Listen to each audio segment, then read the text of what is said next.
être là, mais on avance avec ceux qui veulent avancer. Amen. C'est ce que mon père spirituel nous disait toujours. On avance avec ceux qui veulent avancer. On travaille avec les présents. Hein? Ceux qui sont présents, on travaille avec eux, on avance. Ok. Ce que nous commençons aujourd'hui, ça s'intitule l'école de Dieu. L'école de Dieu. Vous pouvez noter l'école de Dieu. Et dans cette école, le Seigneur veut nous amener en profondeur. Je veux vous dire sincèrement. Vous savez, nous prions et nous cherchons tous à remporter des grandes victoires dans nos vies. Mais il y a certaines choses qui n'arriveront pas aussi longtemps que vous ne comprenez pas encore. C'est pourquoi Dieu vous a appelé, la raison pour laquelle le Seigneur vous appelle. Il est donc important que chacun de nous puisse savoir pourquoi est-ce que le Seigneur vous a appelé. Alléluia. C'est très important, bien-aimé dans le Seigneur. Il est important que vous puissiez savoir pourquoi est-ce que vous êtes là. Nous n'existons pas par hasard. Dieu n'a jamais créé quelqu'un par hasard. Vous n'êtes pas le fruit d'un hasard. Vous faites partie du plan de Dieu. Dieu vous a préparé. Il a préparé votre arrivée sur la terre. Alléluia. Regardez ce que nous faisons dans le monde. Lorsqu'une femme est enceinte, qu'est-ce qu'elle fait? Elle fait quoi? Elle se prépare, n'est-ce pas? Hein? Elle se prépare, même son corps aussi se prépare. Donc, chaque jour qui passe, nous remarquons quoi? Un changement dans son corps. Même son visage change, le nez change de forme. Donc, elle change de morphologie. Elle a ce qu'on appelle les masques. Plus le jour s'approche, plus elle se transforme, elle se métamorphose. Et les battements de son cœur changent. On surveille de près sa tension, on surveille de près tout ce qu'il faut. Et on lui donne des programmes d'échographie, des programmes de contrôle. Et elle a même un cahier de consultation. Alléluia. On surveille son poids, le poids du bébé, on mesure la largeur du bébé, on essaie de voir de près. Et c'est ce que Dieu fait pour nous. Dieu nous regarde de près.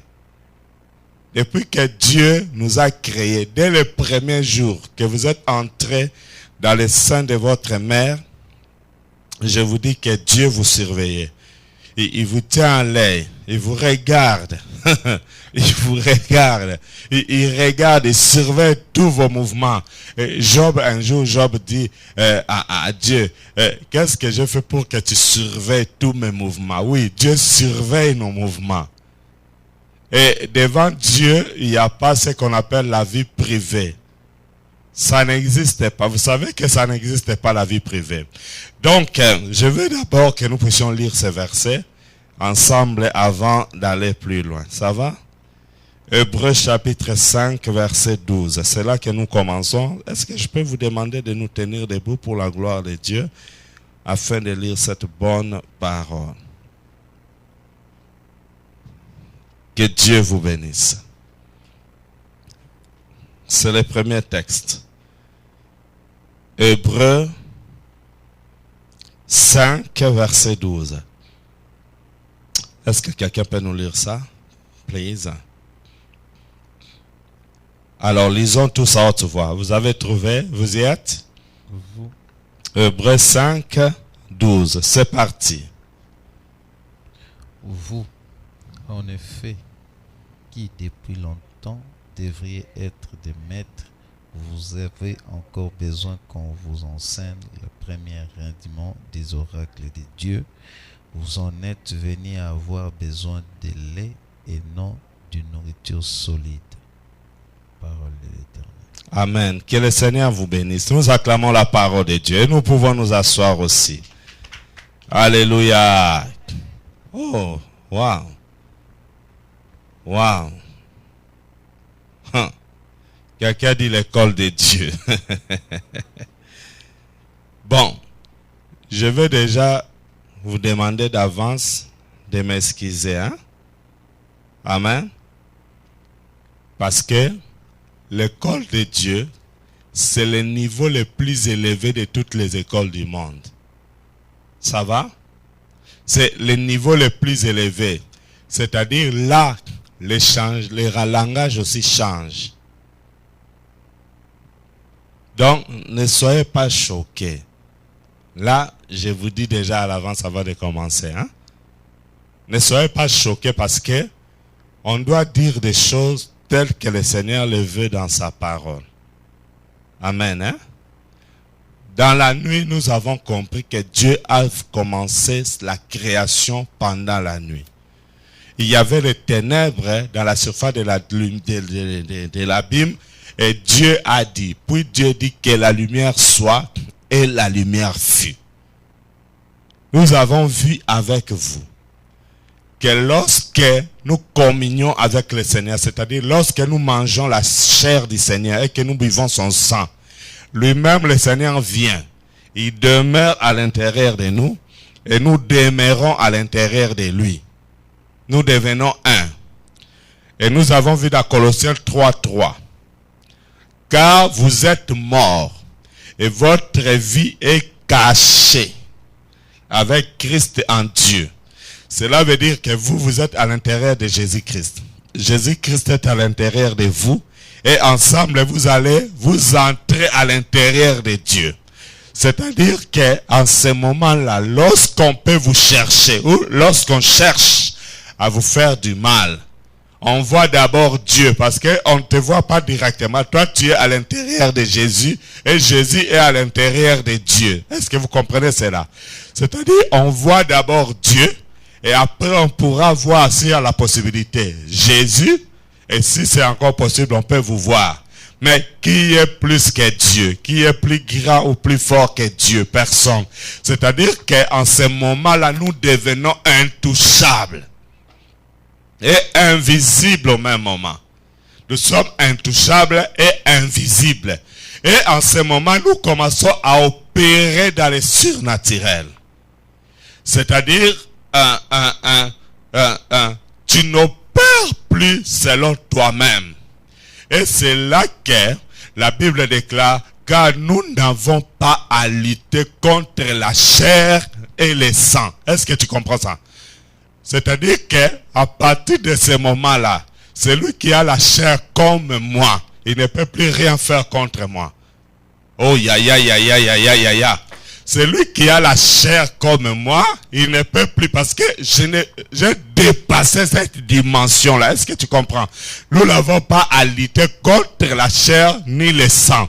C'est-à-dire que le niveau de la chair, moi j'ai un autre niveau. J'ai un niveau élevé. La chair et le sang, je les dépasse. C'est-à-dire, même s'il y avait des liens spirituels, familiales, héréditaires, quand moi je reçois Jésus et que je commence à opérer avec lui, les liens du sang, je les coupe et je monte de nouveau. Je monte de niveau. La volonté de la chair, je dépasse ce niveau-là parce que j'entre dans le surnaturel. Est-ce que vous comprenez cela? C'est là que je commence à déclarer des choses qui arrivent. C'est là que je commence à déclarer des paroles et vous les voyez se manifester. C'est là que je dis aux gens, tu verras ta vie changer, tu ne crois pas parce que nous n'avons pas le même niveau. Toi, tu es encore au niveau chair, au niveau sang, mais moi, j'ai dépassé le niveau. Mais est-ce que ce niveau-là, Dieu l'a donné seulement pour les pasteurs. J'ai dit non, c'est pour nous tous. Jésus est mort sur la croix pour chacun de nous. Et d'ailleurs, je vous annonce la bonne nouvelle, cette parole est pour vous. Ah, c'est pour moi, c'est pour moi, c'est pour moi, c'est pour moi, déclare quelqu'un. Est-ce que vous comprenez? Tu vas voir, en sortant de cette retraite, il y a beaucoup de gens qui n'oseront pas te fixer les yeux. Ils ne pourront pas. Ils ne pourront pas. Parce qu'ils vont remarquer quelque chose dans votre vie. Est-ce que je peux parler aux gens qui sont vivants aujourd'hui? L'école de Dieu. Nous voulons monter en une autre dimension. Mais dans cette dimension-là, on reçoit une parole pas comme tous les jours. On commence à s'habituer à un nouveau langage. On commence à s'habituer à autre chose. Cela veut dire que ça va vous demander aussi beaucoup de sacrifices. Écoutez, dans le monde des ténèbres, lorsque quelqu'un vient s'engager pour devenir membre dans le monde des ténèbres, la première chose qu'on lui demande, c'est le sacrifice. Amen. Et là, on ne badine pas. Les féticheurs ne rigolent pas. Il va tout faire pour te faire trembler, afin de te faire accepter ce qu'il te dit.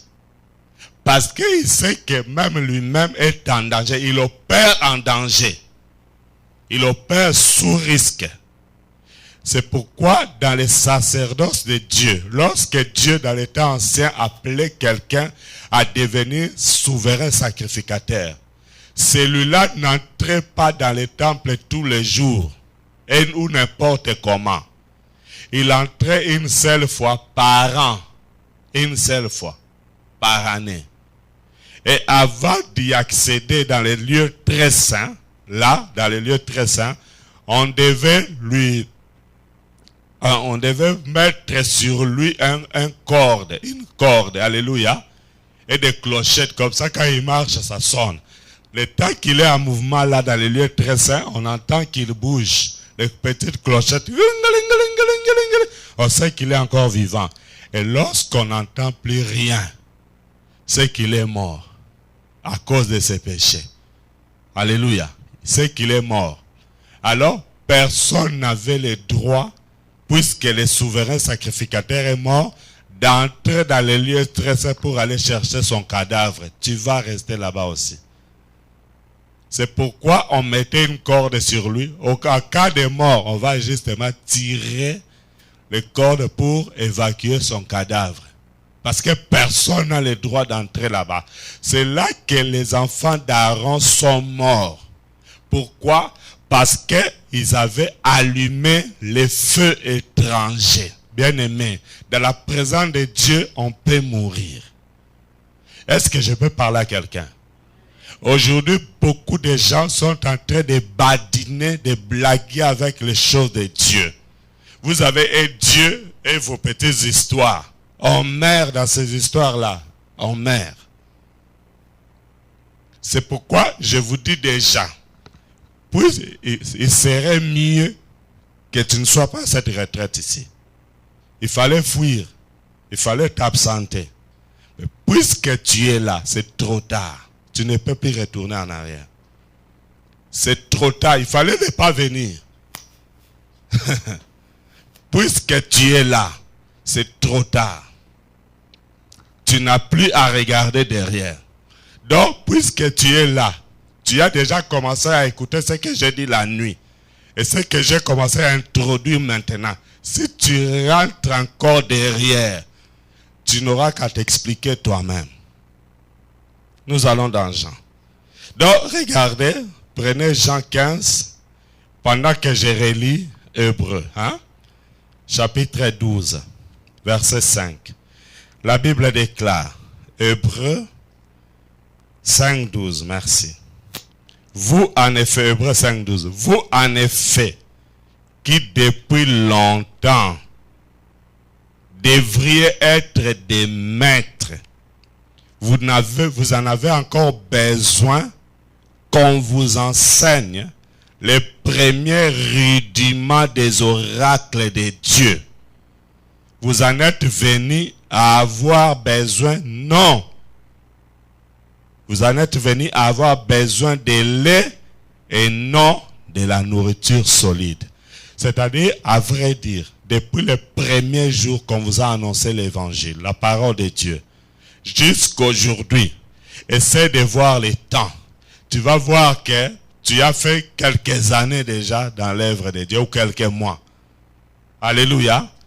Dieu dit, selon les calculs de Dieu, ce n'est pas selon mes calculs ni vos calculs, selon les calculs de Dieu, Dieu dit que jusqu'à présent, tu as encore besoin de lait. Or, normalement, s'il calcule le temps que tu es là dans son œuvre, tu devais être déjà maître aujourd'hui en train d'enseigner d'autres personnes. Cela veut dire que tu as perdu le temps que Dieu t'a accordé. C'est pourquoi le premier élément que nous allons commencer à développer, c'est le temps. Alléluia. Le temps. Le premier élément. Cela veut dire que le Seigneur, c'est comme s'il était en train de regretter que vous avez perdu le temps inutilement. Est-ce que je peux parler aux gens qui sont vivants? Ok. Je vous avais promis Jean 15. Ça va? Jean chapitre 15. Regardez avec moi. Jean 15. Verset 22. Jean 15, 22. Pardon.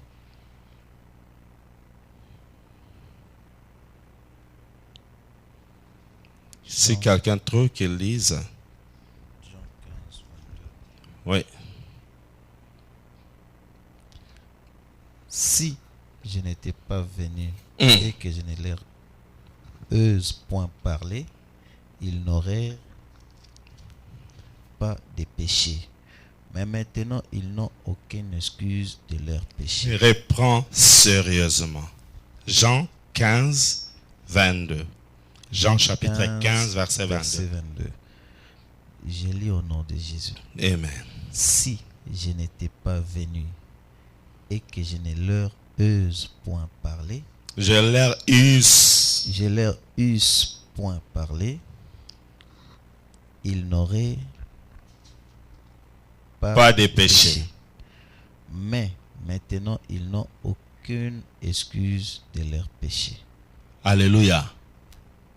Il serait mieux que tu ne sois pas là. Il serait mieux que Jésus ne vienne pas.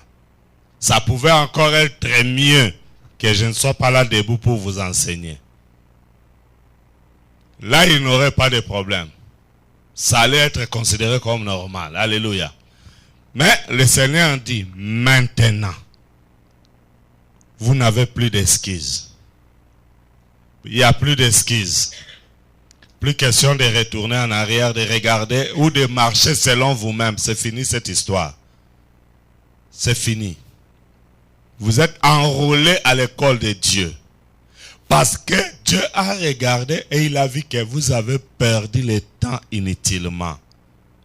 Quel est le rapport que vous allez... Si aujourd'hui, là, maintenant, le Seigneur vous appelle, quel rapport vous allez donner à Dieu? Vous avez gagné combien d'âmes? Vous en avez affermi combien? Depuis que vous connaissez le Seigneur. Combien d'âmes vous avez amené au Seigneur Jésus? Combien de disciples avez-vous fait? Est-ce que je peux parler aux gens qui sont vivants? Je peux même être sûr que parmi nous, il y a de ceux qui ont ne fût-ce qu'une feuille de papier comme ça. Vous aviez écrit la parole de Dieu, mais ça se trouve où? À la maison. Peut-être que ça fait aussi longtemps que vous l'avez lu. Vrai ou faux? Nous avons tous eu l'occasion d'écouter la parole de Dieu. C'est pourquoi j'ai dit que ça ne passe pas en direct, parce qu'on doit parler. Alléluia. Bien aimé, nous courons les risques. Dès que vous me voyez là, Dieu m'a donné beaucoup d'enseignements. J'ai des cahiers et des cahiers d'enseignement. Oh Seigneur mon Dieu, j'ai même des enseignements de 1995, 1995 que je n'ai pas encore donné jusqu'à aujourd'hui.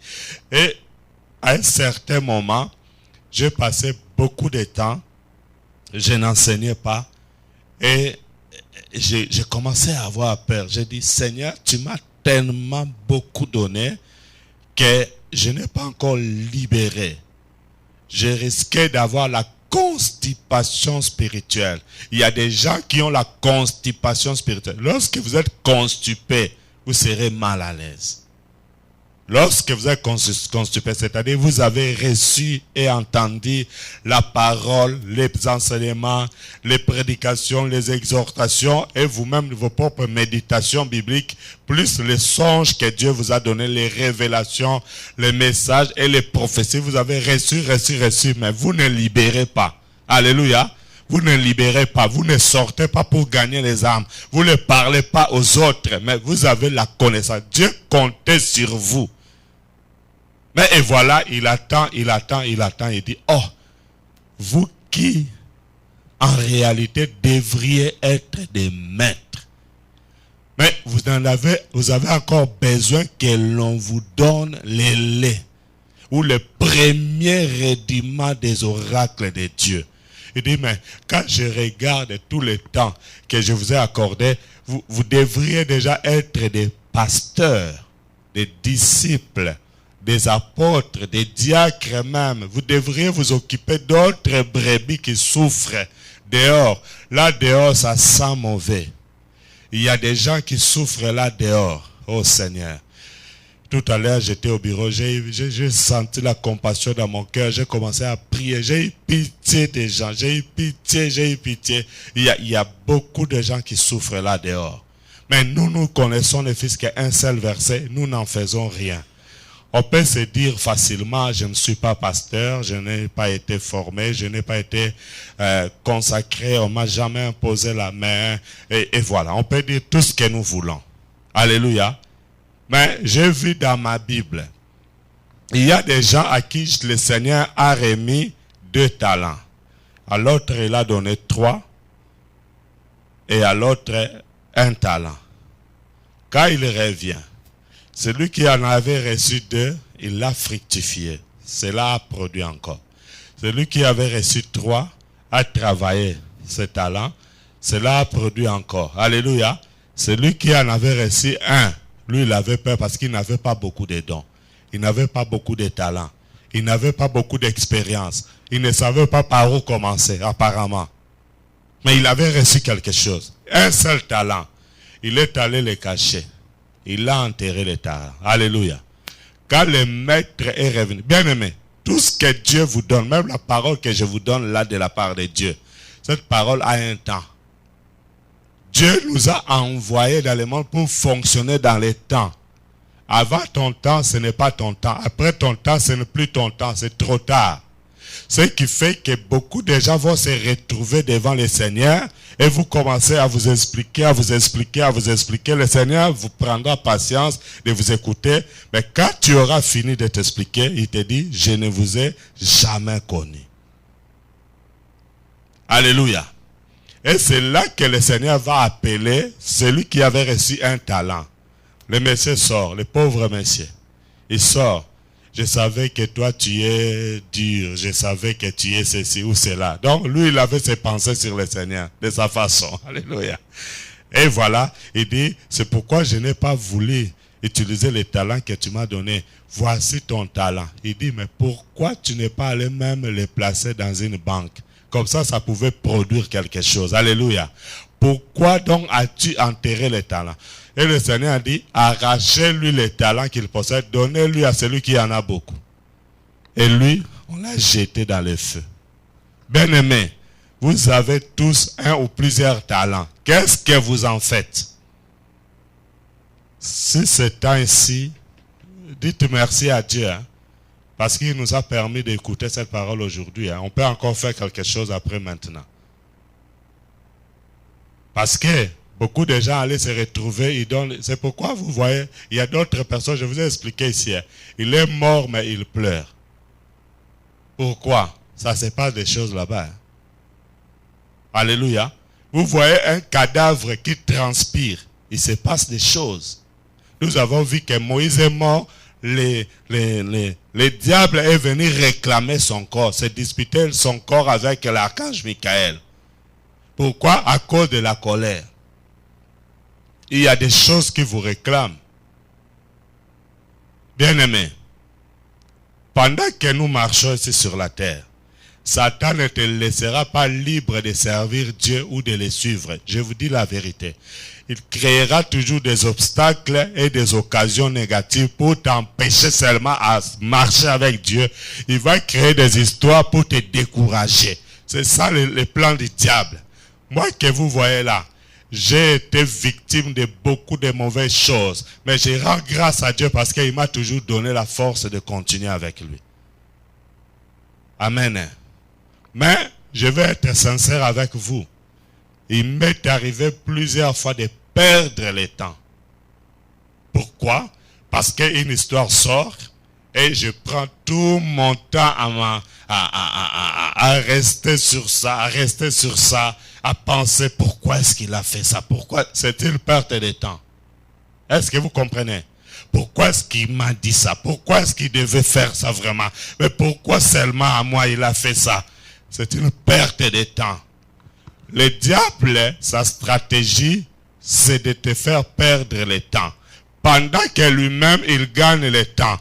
La Bible dit, votre ennemi, le diable, rôde comme un lion rugissant. N'est-ce pas? N'est-ce pas? La Bible dit, il rôde comme un lion rugissant. Qu'est-ce qu'il fait? Hein? Cherchant qui dévorer. Pourquoi? Il n'a pas beaucoup de temps. La Bible dit dans Apocalypse 12, 12. La Bible dit, c'est pourquoi réjouissez-vous cieux, et vous qui habitez dans les cieux, malheur à la terre et à la mer, car le diable est descendu vers vous, animé d'une grande colère, sachant qu'il a peu de temps. Il n'a pas beaucoup de temps. C'est-à-dire, le diable veille sur le temps.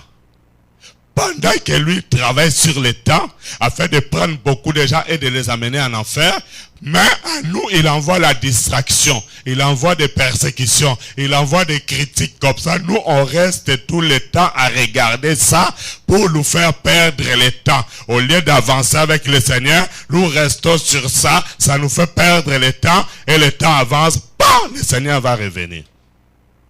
Est-ce que vous comprenez cela? Bon, on va lire maintenant dans Luc. Regardez ce verset. Luc 13, 1 à 7. Luc, chapitre 13, verset 1 à 7. Luc 13, verset 1 à 7. En ce même temps, quelques personnes qui se trouvaient là. Regarde, il commence par en ce même temps. Je dis, le premier élément dans l'école de Dieu, c'est le temps d'abord. Alléluia. Amen. Le temps. Regarde ici aussi, on dit en ce même temps. Dans d'autres versions, on dit en ce temps-là, quelques personnes vinrent lui contacter, lui raconter, ce qui était arrivé à des Galiléens dont Pilate avait, c'est ça non? Oui, avait mêlé le sang avec celui de leur sacrifice. Pilate avait quoi? Avait mêlé le sang avec celui de leur sacrifice.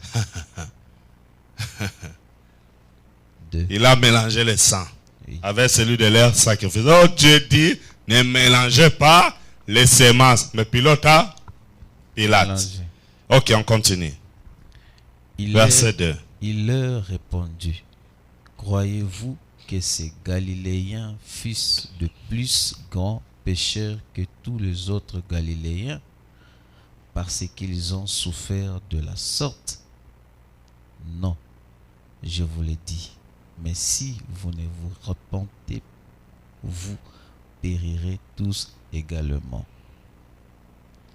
Ou bien, ces 18 personnes sur qui tombaient les tambours. Ok, on saute. Nous lisons 6 à 7. Il dit, Luc 13, 6 à 7. 6. Il dit aussi cette parabole. Un homme avait un figuier planté dans sa vigne. Il vint pour y chercher des fruits. Il n'en a trouva point. Alors il dit au vigneron, voilà 3 ans que je viens chercher des fruits. Voilà 3 ans que je viens chercher du fruit à ces figuiers et je n'en trouve point. Coupez-les. Pourquoi occupes-tu la terre inutilement? Alléluia. Amen.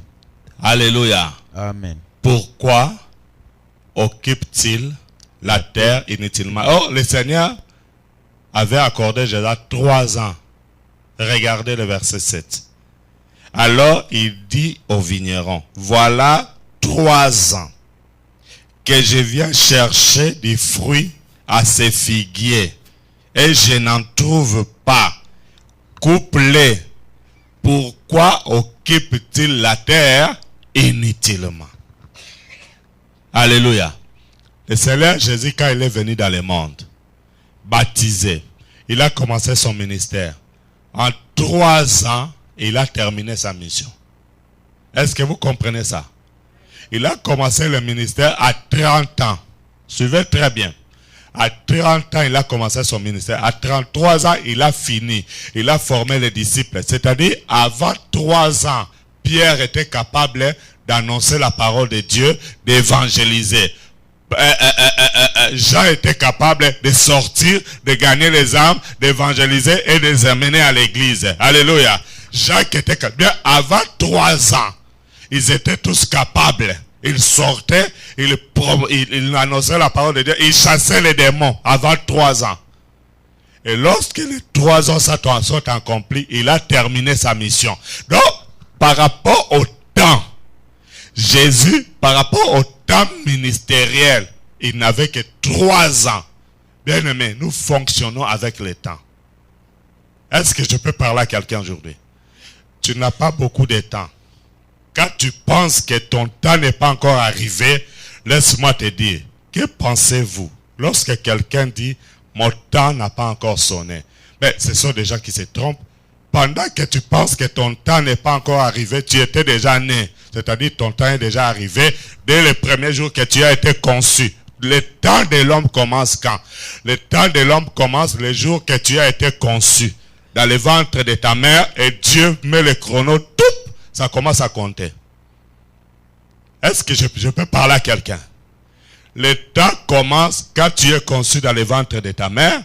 Le premier jour, ton père ne connaît pas encore. Maman même ne sait pas encore qu'elle est enceinte. Elle ne sait encore rien. Elle ne sait encore rien. Dieu a activé le chrono de ta vie.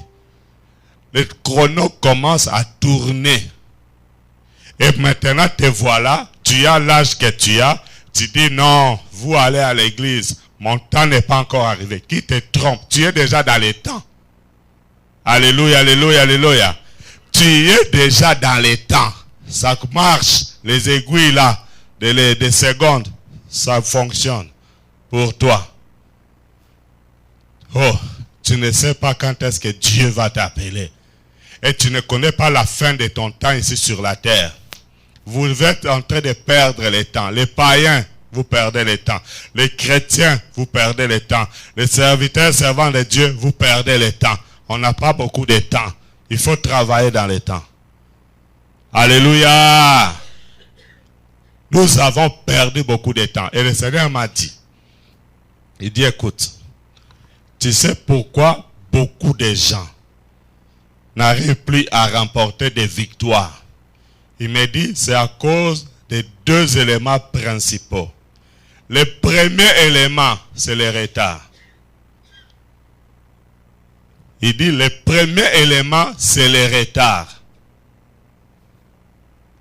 Par rapport au retard, la Bible dit dans le livre d'Ecclésiaste chapitre 3, vous pouvez le lire après.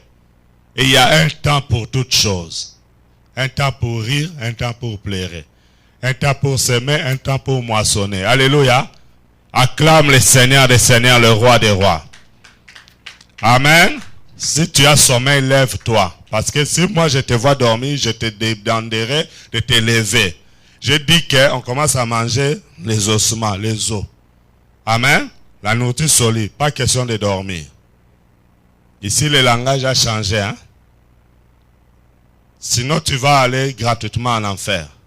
Et je ne suis pas là pour amener les gens en enfer. Amen.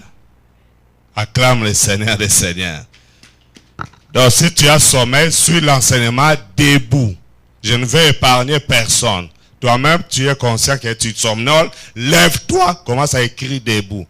Quand le sommeil est parti, assieds-toi. Si moi, je l'ai fait à ta place, ça ne sera pas une bonne chose. Amen. Que Dieu vous bénisse. Regardez. Vous, là, vous m'avez fait perdre le temps aussi. Alléluia. Je vais vous dire une chose.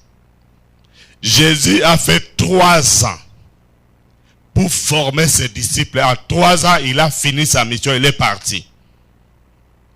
Mais je vous pose la question, vous, depuis que vous avez reçu Jésus comme Seigneur et Sauveur, ça fait combien d'années? Par rapport à Jean, Jacques, Pierre et les autres, avant 3 ans, ils étaient capables de chasser les démons. Et pendant que Jésus était encore vivant, ils reviennent vers Jésus. Seigneur, les démons même nous sont soumis à ton nom. Jésus dit, je voyais Satan tomber du ciel comme un éclair. Avant 3 ans, ils étaient capables de chasser les démons. Toi, tu as fait combien d'années? Slava Bogo. Tu as fait combien d'années? Qu'est-ce que vous allez expliquer à Dieu? Seigneur, je n'ai pas encore reçu la délivrance. Ceux-là, ils étaient délivrés. Parce que même après la mort de Jésus et sa résurrection, quand le Seigneur a apparu, il a trouvé Pierre était encore nu, il est revenu à la pêche. Il n'était pas encore délivré. Mais il a commencé à annoncer la parole de Dieu. Travaille avec Dieu, chemin faisant, Dieu te délivrera. Chemin faisant, travaillant avec lui, il te visitera. Quand tu croises les bras, tu dis que j'attends que je sois délivré pour travailler pour lui, tu te trompes, perte de temps. Il revient bientôt. Tu vas bien t'expliquer, Seigneur, j'attendais que je te délivre, tu me délivres, et il va te poser la question, qui délivre? Oh, c'est moi. Bon, qui est le maître des temps de circonstances? Oh, c'est vous le Seigneur. Ok. Maintenant, tu n'as pas obéi au temps que moi j'avais fixé pour toi. Va en enfer. Est-ce que je peux parler à quelqu'un aujourd'hui? Beaucoup de chrétiens sont en erreur aujourd'hui. Ils attendent qu'ils se marient avant de servir Dieu. Ils attendent qu'ils aient le travail avant de servir Dieu. Ils attendent qu'ils aient un certain niveau selon leurs imaginations avant de commencer à travailler pour Dieu. C'est une perte de temps. Il revient bientôt. Le maître des temps et des circonstances viendra te trouver dans cet état-là. Tu auras de sérieux problèmes. Alléluia, alléluia. Il dit au vigneron, pour coupler, il dit coupler, coupler. Pourquoi occupe-t-il la terre inutilement? Bien aimé, vous savez que c'est une perte de temps inutile que toi, tu restes encore ici sur la terre. Qu'est-ce que tu fais ici sur la terre? Vous faites quoi? Vous êtes tout le temps dans les boîtes de nuit, tout le temps dans les mensonges, tout le temps dans... Dieu dit, tu occupes la terre inutilement. Normalement, tu dois partir. Amen, hein? Ça va? L'école de Dieu. Donc, quand tu te regardes, tu vois que tu es inutile. Dieu dit, coupe-les. Qui quitte la terre. C'est pourquoi Jérémie, à son époque, écoutez, vous savez, il y a des gens que Dieu est même, des fois, il est fatigué de te voir encore sur la terre. Matania, c'était un prophète. À la même époque que Jérémie. Quand Jérémie prophétisait la vérité sur le peuple de Dieu, Matania est sorti pour contredire la prophétie de Jérémie. Alléluia. Jérémie a dit, écoutez, vous serez amenés captifs. Regardez, vous devez vous soumettre au roi de Babylone. Parce que c'était la volonté de Dieu. Mathan est sorti. Et il a brisé les jougs qui étaient sur Jérémie. Il dit, ainsi parle l'Éternel. Vous ne serez pas soumis au roi de Babylone. Il a fait le contraire de la prophétie de Jérémie. Et il dit, ainsi parle le Seigneur, dans 2 mois, alléluia, dans 2 ans, vous serez libérés. Amen. Ok, ça va. Jérémie a dit à Matania, le Seigneur ne t'a pas envoyé. D'ailleurs, ainsi parle l'Éternel. Voici, je te chasse de la terre. Tu as compris ça? Pour la prophétie est venue maintenant encore chez Jérémie. Il dit à Matania, je te chasse de la terre. Bien-aimé, lui qui avait prophétisé, le délai de sa prophétie n'était pas encore accompli. 2 mois après, il est mort. Est-ce que je peux parler aux gens qui sont vivants? Dieu l'a chassé de la terre. Il y a beaucoup de gens, peut-être ta signature a été, ton document a déjà été signé pour que tu sois chassé de la terre. Le Seigneur dit aux vignerons, coupe-les. Pourquoi occupe-t-il la terre inutilement? Qu'est-ce que vous faites ici sur la terre? Avec les réseaux sociaux, donc c'est ça. Toi, tu as été envoyé ici pour les réseaux sociaux seulement. Pour poster des photos, c'est ça. Pour les selfies. Tu as été envoyé seulement pour ça. Bien-aimé, moi, je faisais pipi au lit.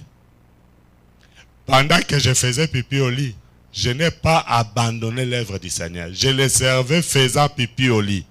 Et toujours en faisant pipi au lit, je me rappelle que je me tenais devant les gens qui étaient possédés par des esprits impurs. Je commande aux démons, sors au nom de Jésus, il sort. Et la personne est guérie. Et la nuit, je rentre, je fais encore pipi au lit.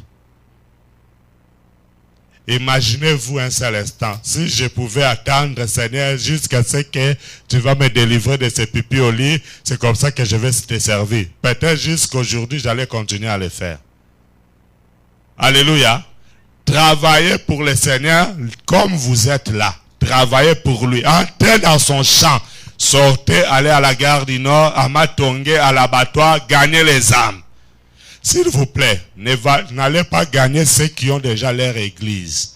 Cherchez les païens, ils sont beaucoup. Pourquoi je dis ne gagnez pas ceux qui ont leur église? Parce que quand quelqu'un a déjà fait 1, 2, 3, 5 églises, ça sera difficile de les gagner.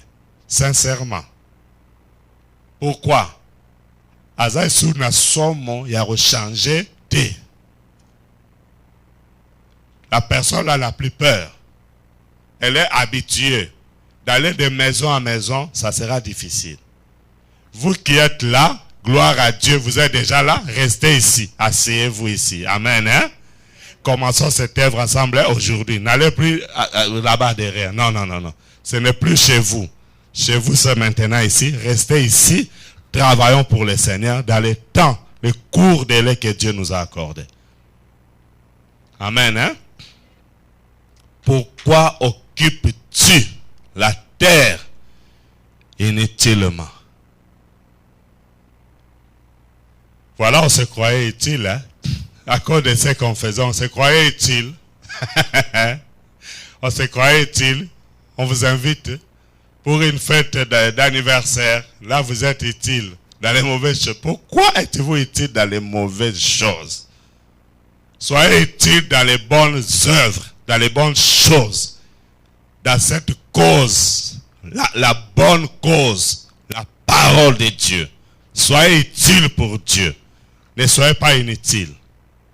C'est là que vous allez voir qu'il y avait un monsieur, Onésime, qui a été envoyé en prison parce qu'il n'était pas utile.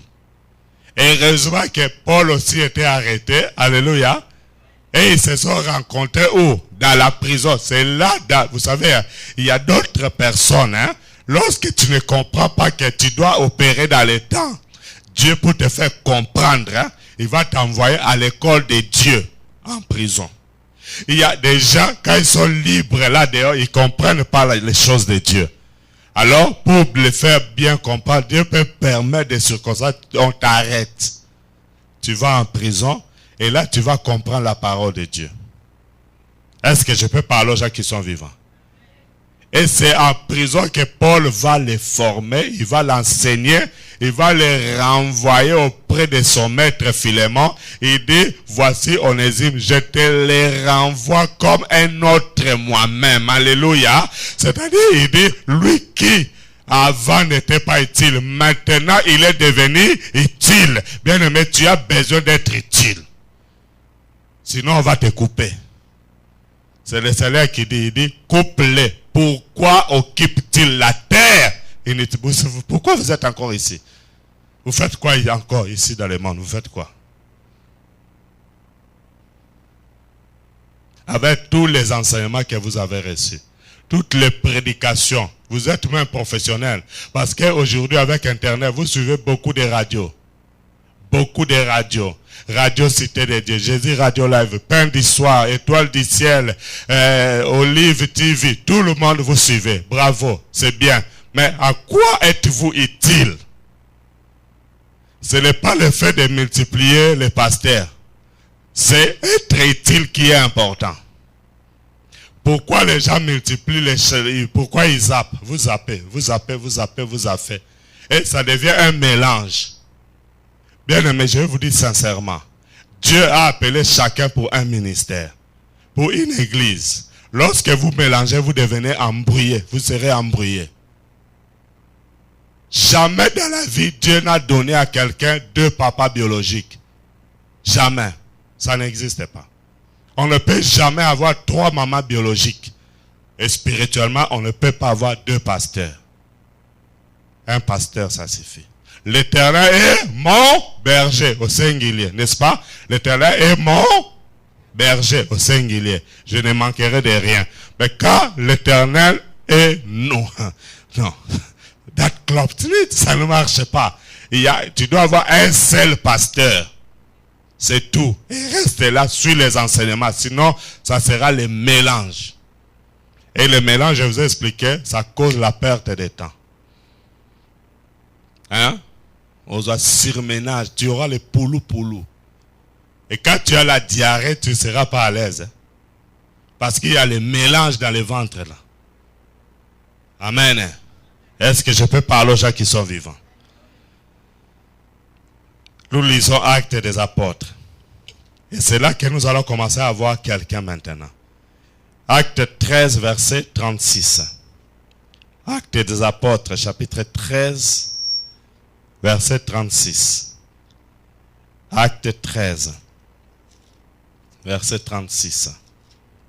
Acte 13, verset 36. Yes. De Jésus.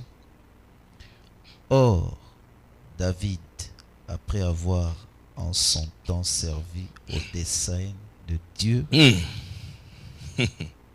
et mort, a été remis à ses pères et vu la corruption. Alléluia, alléluia, alléluia, alléluia, alléluia. Est-ce que tu as compris ça?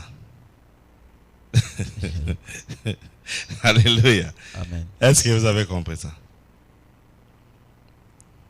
On peut encore relire. Français courant maintenant. Ça va? Amen. Regardez. Acte chapitre 13, le verset 36. Tout le monde avec moi. David, lui, a servi en son temps le plan de Dieu. David, lui, a servi en son temps le plan de Dieu. Alléluia. Et la Bible ajoute, puis il est mort. Il a été enterré auprès de ses ancêtres et a connu la pourriture. Il a pourri. Acclame la parole de Dieu.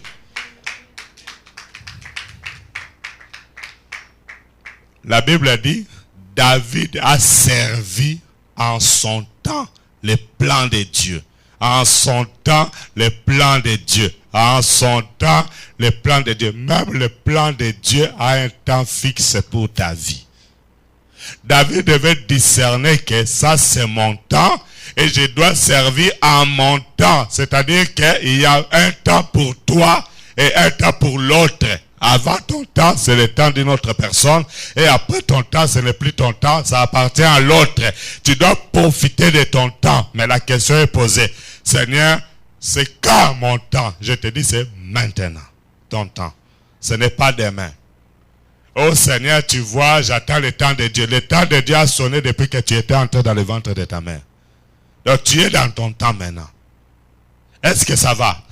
Mais ça dépend de ton fonctionnement. Pour que tu entres en possession de certaines choses, ça dépend de la façon que tu fonctionnes en ton temps. Ça dépend de ta façon de faire. Pendant que tu es là dans ton temps, il y a des choses que tu peux faire qui vont te faire perdre le temps. Je disais, Dieu m'a dit. Il y a deux éléments importants qui font que les gens ne puissent pas avoir la victoire. Les gens perdent le temps. La première chose, c'est les retards. Alléluia. Les retards constituent un élément très dangereux. C'est l'ennemi du temps. C'est un ennemi qui combat ton temps. Il t'empêche d'avoir ce que tu peux avoir maintenant. Les retards. Beaucoup de gens vont mourir sans voir le plan de Dieu s'accomplir dans leur vie à cause du retard. Alléluia. Il y a beaucoup de gens qui devaient se marier il y a 5 ans passés. Quand le Messie était passé, où tu avais vu cette dame, tu l'as jetée dehors. Alléluia. Entre-temps, le temps passe. Quand le temps passe, le visage fait quoi? Ça change, hein? Et les circonstances de la vie aussi changent. À cette époque-là, tu avais des moyens et tu as joué avec les femmes. Amen. Au lieu de prendre une femme en mariage, tu as joué avec elle. Je suis encore là. L'argent est encore là. Maintenant, il n'y a plus d'argent. Bon, ce monde-là, c'est aussi un monde d'intérêt qui fait que beaucoup de gens ne fonctionnent qu'avec intérêt. Maintenant, tu commences à chercher même les sœurs en Christ. Et aussi, elles sont dans les intérêts. Alléluia. Est-ce que je peux parler aux gens qui sont vivants aujourd'hui? Acclame la parole de Dieu. Alléluia. Gloire au Seigneur. Alléluia. Amen. C'est ça le grand problème que nous avons. Avant ton temps, c'est le temps de quelqu'un d'autre. Ton temps, c'est maintenant. Et les disciples de Jésus ont compris que nous devons commencer à travailler pendant que ce monsieur est encore avec nous. Maître, les démons même nous sont soumis en ton nom. Il était là avec eux. Il donne les rapports là. Vous êtes avec moi ici. Quel jour vous allez venir me donner les rapports?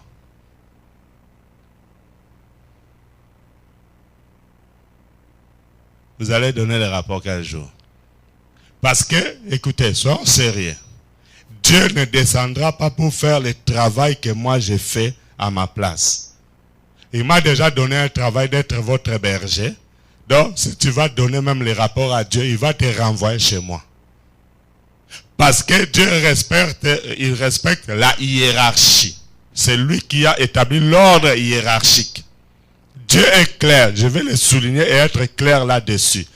2 Chroniques 20. Je vais les répéter jusqu'à ce que nous allons les comprendre. Dieu dit, confiez-vous en l'Éternel votre Dieu et vous serez affermis. Dieu ne peut pas se contredire dans sa parole. Confiez-vous en l'Éternel votre Dieu et vous serez affermis. Confiez-vous en ses prophètes et vous réussirez. C'est-à-dire que tu seras affermi par Dieu. Si tu lui fais confiance, Dieu t'affermit. Est-ce que ça va? Si tu veux réussir, faites-moi confiance. Faites confiance aux serviteurs de Dieu que Dieu a placé devant toi. C'est noir sur blanc. 2 Chroniques 20. Et tout à l'heure, je vais vous le faire voir quand Dieu a affermi David. Vous allez voir, Dieu a affermi David. Pourquoi? Parce que David avait fait confiance en Dieu en son temps. Quand tu respectes Dieu, tu lui fais confiance en ton temps, Dieu t'affermit. Et en ton temps, quand tu fais aussi confiance aux serviteurs de Dieu, Dieu te donne la réussite. Il y a des choses. Regardez, c'est une fraction. Je vous ai dit que C'est une fraction. Je mets la ligne là. Le dénominateur commun des 2 Chroniques chapitre 20 verset 20, c'est la confiance. En bas, confiance. Et il y a la ligne. Au-dessus, côté gauche, Dieu. Au milieu, plus. À côté, serviteur de Dieu. Égal. Donc, dénominateur commun. La confiance en Dieu plus la confiance à l'homme de Dieu égale affermissement et réussite. Alléluia. Il y a 2 choses que Dieu veut vous donner. Amen. Acclame le Seigneur.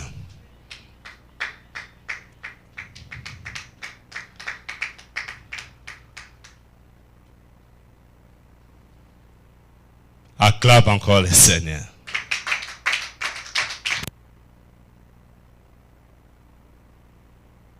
Amen. Est-ce que je peux parler aux gens qui sont vivants aujourd'hui? La confiance, c'est très important. Si vous faites confiance à Dieu, il vous affermit. Vous faites confiance à l'homme de Dieu, vous réussissez. Et j'ai des témoignages des gens qui ont fait confiance à Dieu. Dieu les a affermis. Lorsqu'ils m'ont fait confiance, ils ont réussi. Bien aimé, Dieu ne passe pas par 4 chemins. Dieu est clair. Je veux que l'on sache dans l'école de Dieu. Tu n'as pas confiance à l'homme de Dieu, tu ne réussis pas. Tu as confiance à Dieu, tu es affermi. Tu n'as pas confiance à Dieu, tu n'es pas affermi. Mais par contre, quand tu as confiance à l'homme de Dieu, tu peux réussir, mais tu ne seras pas affermi. Pourquoi? Parce que tu n'as pas confiance en Dieu. Même si tu réussis, tu tomberas si vite. Pourquoi? Il n'y a pas d'affermissement faute de la confiance en Dieu. Est-ce que ça va? Tu fais confiance en Dieu. Mais tu ne fais pas confiance à celui que Dieu a mis devant toi. Dieu voit déjà que tu marches dans la désobéissance. Tu seras affermi, mais tu ne vas pas réussir. Dieu est juste, bien-aimé. Est-ce que vous comprenez cela? Ça doit marcher de pair. C'est pourquoi Dieu a envoyé les disciples 2 à 2, Jésus. 2 à 2. Et il dit dans sa parole, le disciple n'est pas plus grand que son maître. C'est-à-dire que dans les principes de Dieu, aucun jour le disciple ne peut dépasser le maître. Ça ne se fera jamais. Jamais de la vie.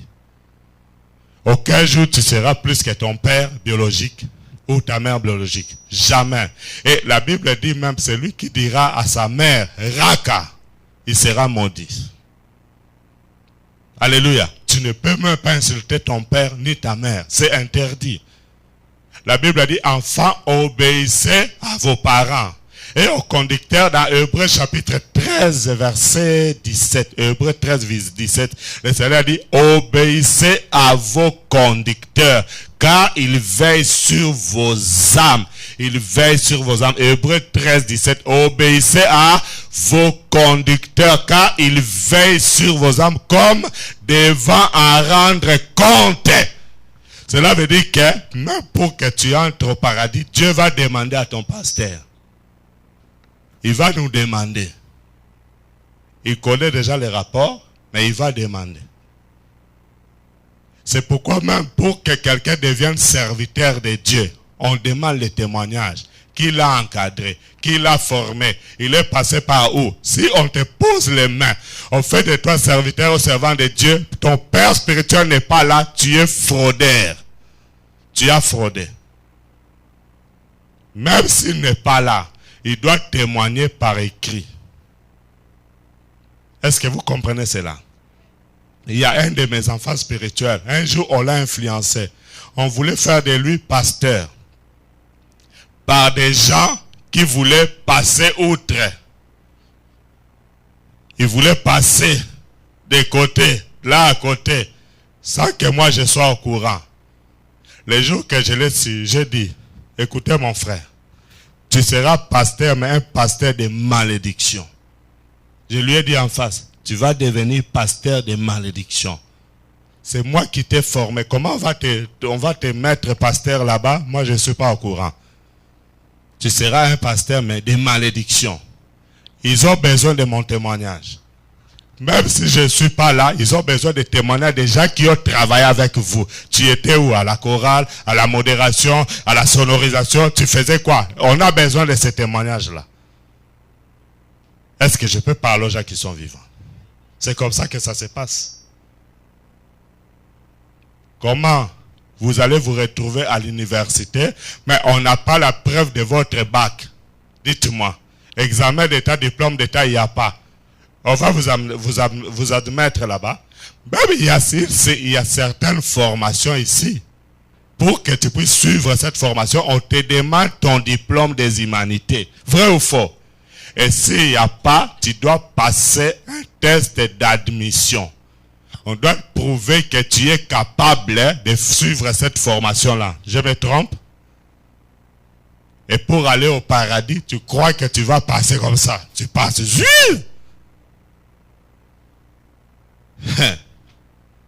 Tu vas voir, hein? Quelqu'un va te tenir au pied là-bas. Alléluia. On te tient au pied. Tu rentres. L'école de Dieu. Slava Bogo. La Bible dit, David a servi en son temps les plans de Dieu. C'est-à-dire, il y a un plan de Dieu pour toi. Dieu a un plan pour toi. Mais tu dois le faire en ton temps. Bien-aimé, je ne sais pas. Si vous le savez, dites-le moi. Il vous reste combien de temps à vivre? Combien? Papa, c'est 20 comptes. Il vous reste combien? I don't know. Hein? Je sais pas. Vous savez pas? Non. Alors ne perdez pas le temps. Demain appartient à Dieu. Comme ça appartient à Dieu, c'est le temps de Dieu pour vous maintenant. Ne perdez pas le temps. Le Seigneur m'a dit, regarde toi-même Moïse, tu as perdu beaucoup de temps. Moi, je parle de moi. J'ai perdu beaucoup de temps. Il y a beaucoup de choses que je devais réaliser, mais j'ai perdu le temps. Pourquoi? Chaque fois, des fois, je vais monter. Le diable est très mauvais. Tu vas voir que chaque fois quand une bénédiction se fait sentir, tu as tellement prié, tu es juste prêt d'avoir ta bénédiction. Le diable va créer une situation pour te mettre en colère. Et à cause de ça, tu peux rester avec ça toute une journée, 2 jours, 1 semaine. Tu parles que sur ça, le diable, il se réjouit, il dit voilà.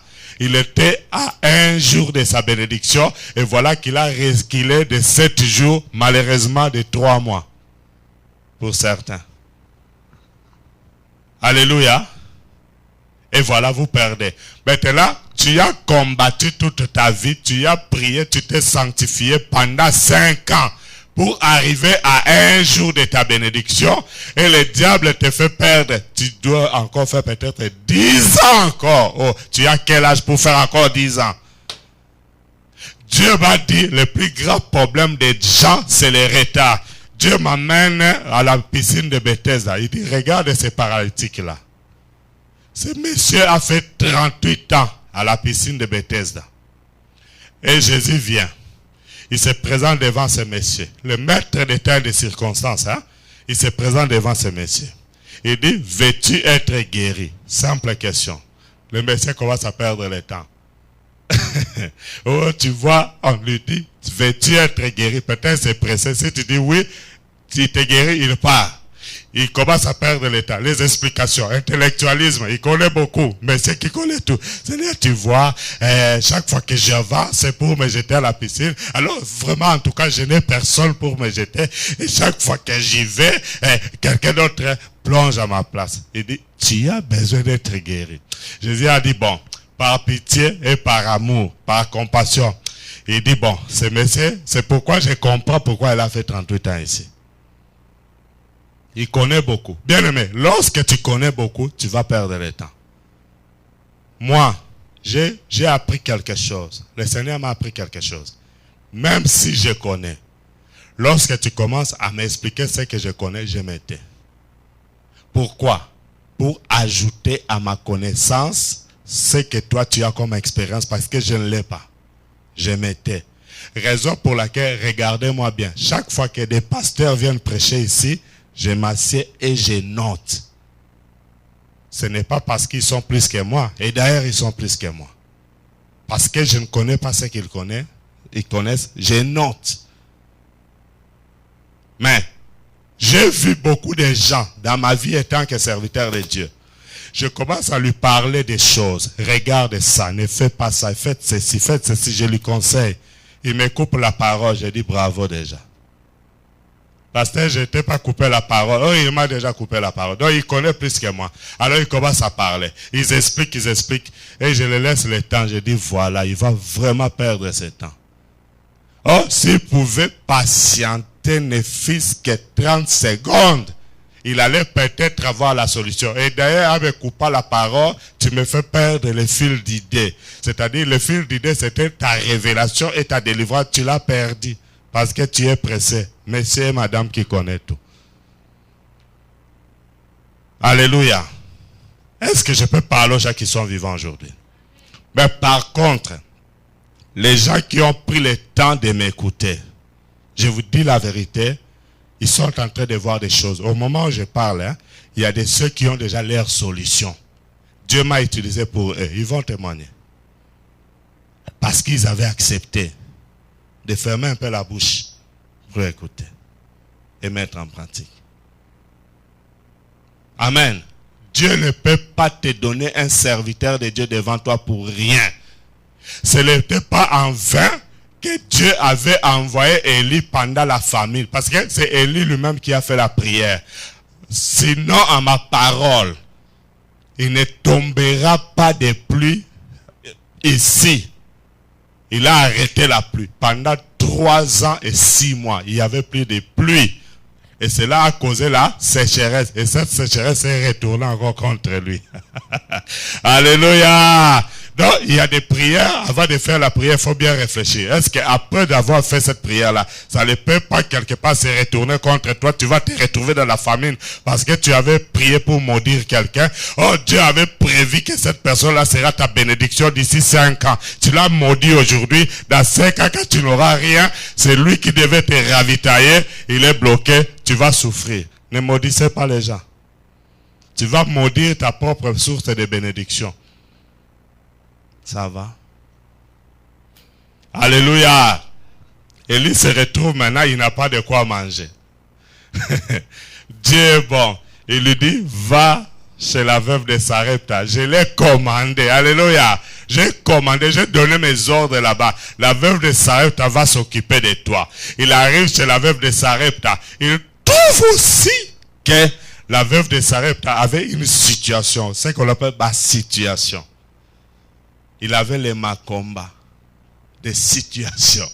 Donc, il trouve cette veuve dans une situation catastrophique. C'est-à-dire, il lui restait qu'une petite quantité de farine et un peu d'huile seulement. Et c'était la toute dernière quantité qui est restée. Et elle a même expliqué, quand Élie est venu, elle lui dit, donne-moi, fais pour moi un gâteau. Et la femme dit, prophète, il me reste que cette petite quantité. Je veux faire pour moi et mon fils. Nous mangerons et nous mourrons. Donc, elle savait qu'il n'y a plus rien. C'était la toute dernière bouchée. Toute dernière partie. Élie lui dit, fais d'abord pour moi. Tu vas faire. Tu sais que c'est le dernier. Tu manges et après tu meurs, toi et ton fils. Aujourd'hui, beaucoup de gens vont chanter. En tout cas, les pasteurs d'aujourd'hui n'ont plus pitié des gens. Comment se fait-il que c'est tout ce qui m'est resté? Il n'a même pas pitié de mon fils. C'est tout ce qui m'est resté. Alléluia. Et je lui ai même expliqué que nous allons manger, après nous allons mourir. Le prophète dit, fais d'abord pour moi. Alors regardez, dans cette situation, tous les deux étaient à l'école. Élie était à l'école de Dieu. La veuve de Sarepta aussi était à l'école de Dieu. Qui va obéir qui? Alléluia. Élie a déjà fait sa part. Il a quitté là où il était. Il est parti vers la veuve, selon les instructions de Dieu. Maintenant, c'est à la veuve de comprendre que la priorité, ce n'est pas toi. La priorité, c'est d'abord l'homme de Dieu. La priorité, ce n'est pas toi. La priorité, c'est d'abord l'homme de Dieu. Je dis l'homme de Dieu est prioritaire par rapport à tout. L'homme de Dieu. Prends ça comme tu veux, Mais je vois ce que j'ai vu dans la Bible et je vous le transmets. D'abord l'homme de Dieu. Je vais dire d'abord l'œuvre de Dieu. D'abord Dieu lui-même. Ah, cette veuve regarde. Malgré que j'ai expliqué quand on va manger, on va mourir. Heureusement, elle est allée. Elle a d'abord fait pour le prophète Élie un gâteau. Elle vient, elle lui présente, il le mange. Et après, il demande encore de l'eau. Au lieu d'arrêter là, il n'y avait rien. Il demande encore de l'eau. On lui donne. Alléluia. Il dit, car ainsi parle l'Éternel. Quand il lui disait ça, l'huile ne manquera pas. Et la farine ne manquera pas. Quand elle a donné, elle-même, elle a vu, elle a pris la dernière quantité de farine. Et la dernière quantité d'huile, elle a fait. La bouteille d'huile est restée vide. Le pot de farine est resté vide. Le sac de farine, elle a vu, elle a pris, c'est resté vide. Elle est allée donner à l'homme de Dieu. Elle savait que je viens de tout terminer. Il n'y a plus rien là-bas. Quand l'homme de Dieu a mangé, en rentrant, elle a trouvé qu'il y avait encore de l'huile et de la farine. Ouh, tu n'as pas compris cette parole. Tu allais acclamer le Seigneur. Oh Seigneur, merci. Et c'est ce jour-là que cette femme a compris la première leçon. La deuxième leçon, c'était d'accepter que l'homme de Dieu qui n'a pas où habiter reste maintenant dans sa maison. Alléluia. Elle a logé l'homme de Dieu. Un bon jour, l'enfant est mort. Aïe, elle pleure. Tu es venu ici pour rappeler tous mes péchés au Seigneur. Tellement Élie vivait dans la crainte de Dieu.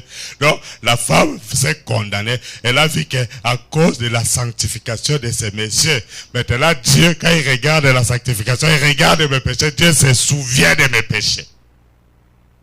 C'est pourquoi, il y a des fois, les gens me fuient. Il y a des gens qui s'éloignent. Quand je vois quelqu'un commencer à s'éloigner de moi, je comprends moi-même. Je dis, là, ça commence. Le péché et la sanctification. Ça vous fait fuir loin de l'homme de Dieu. La femme a pleuré. Heureusement qu'elle n'avait pas chassé l'homme de Dieu. Il y a beaucoup de gens qui ont chassé le serviteur de Dieu. Et l'homme de Dieu a pris l'enfant. Il est monté avec lui dans la chambre. Il a prié à Dieu. Il dit, Éternel, que l'âme de cet enfant revienne au-dedans de lui. Et Dieu a écouté la prière d'Élie. L'âme de l'enfant qui était déjà parti est revenue. Il a fait la prière. Il comprenait, il était dans la révélation. Parce que vous savez, Élie fait partie de ceux qui avaient aussi, comme moi, par la grâce de Dieu, reçu la révélation sur les enseignements de l'âme. Élie n'est pas allé par 4 chemins. Il a compris que cet enfant n'est pas mort. On a déplacé son âme. Il a dit, Éternel, que l'âme de cet enfant revienne. C'est-à-dire l'âme de l'enfant était partie. Élie a demandé et Dieu a fait revenir l'âme. L'enfant est ressuscité. Il a rendu l'enfant à sa mère. Alléluia. Imaginez-vous si cette femme avait perdu le temps en chassant l'homme de Dieu. Est-ce que l'enfant allait ressusciter? Si cette femme avait perdu le temps en ne voulant pas servir à l'homme de Dieu en priorité, est-ce que l'enfant allait ressusciter? Est-ce que l'huile et la farine allaient se multiplier? Il y a des situations que Dieu nous fait passer. Nous sommes dans la souffrance, mais donne d'abord pour l'œuvre de Dieu. Paye d'abord les loyers de l'église. Alléluia. Tu n'as rien. Paye d'abord les loyers de l'église. Que toi-même tu vois que le sac est resté vide. La petite bouteille de l'huile est restée vide. Constate le vide là. Et après le miracle viendra. Je reprends. Accepte le vide dans ta vie en faveur de Dieu. Et après ce vide, le miracle se fera pour toi. Amen. Accepte les grands problèmes que nous avons. Nous n'acceptons pas le vide dans nos poches, ni dans nos comptes à banque, ni dans nos maisons. Mais nous voulons que le vide soit dans la maison de Dieu. Mensonge. C'est une erreur. Quand la femme là de Sarepta a remarqué que dans le ventre d'Élie, il y avait le vide. il a d'abord rempli le ventre de l'homme de Dieu et Dieu a rempli le vide de sa farine et de son huile. Il n'y a rien pour lui, rien. Même chez Dieu, c'est donnant. Oh, les gens croient que Pasteur Moïse, mais qu'est-ce que tu commences à dire? Je précise et je le déclare. Même chez Dieu, c'est donnant. Luc 6, 38. C'est une parenthèse. Lisez ça. Luc chapitre 6, verset 38. Même chez Dieu, c'est donnant. Luc chapitre 6, verset 38. Il y a beaucoup de gens qui sont en train de souffrir parce que vous ne donnez pas à Dieu. Luc 6, verset 38. Amen. Et ne pas donner à Dieu, c'est une perte de temps pour ta propre bénédiction. Vous perdez le temps et vous bloquez votre propre bénédiction. Donnez et il vous sera donné. Dieu dit quoi? Donnez et il vous sera donné. Qui doit d'abord donner? C'est Dieu ou c'est nous? Nous. Est-ce que vous comprenez ça? C'est donnant. Encore, répétez-moi ça même 3 fois. Cette phrase-là seulement. Donnez et il vous sera donné. Hein. Donnez et il vous sera donné. Donnez et il vous sera donné. On continue. On versera dans vos seins, dans votre sein une bonne mesure. On versera dans votre sein une bonne mesure. Serrée, secouée et qui déborde. 3 mesures, n'est-ce pas? Oui. Serré, secoué et qui déborde. Mais ça sera serré. Ça dépend de la quantité que vous donnez. Car on vous mesurera avec la mesure dont vous serez servi. On vous mesurera avec la mesure dont vous serez servi. C'est-à-dire que tu ne peux recevoir que ce que toi tu donnes. Tu donnes peu, tu recevras peu. Tu donnes abondamment, tu reçois abondamment. Tu donnes au milieu, tu reçois au milieu. C'est pourquoi on nous fait voir 3 sortes de mesures.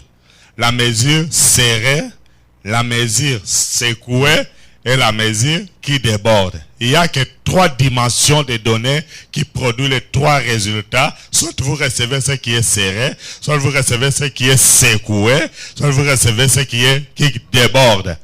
Ce qui est serré, c'est-à-dire vous remplissez le verre jusqu'au fond, c'est serré. Amen. Ce qui est secoué, c'est-à-dire que ce n'est pas plein, tu peux le secouer. Alléluia. Mais ce qui déborde, c'est-à-dire tu l'as déjà serré, mais tu continues à donner, à remplir, à donner, à travailler encore pour Dieu, à travailler, et ça va déborder. Tu auras aussi une vie qui déborde. Alors choisissez.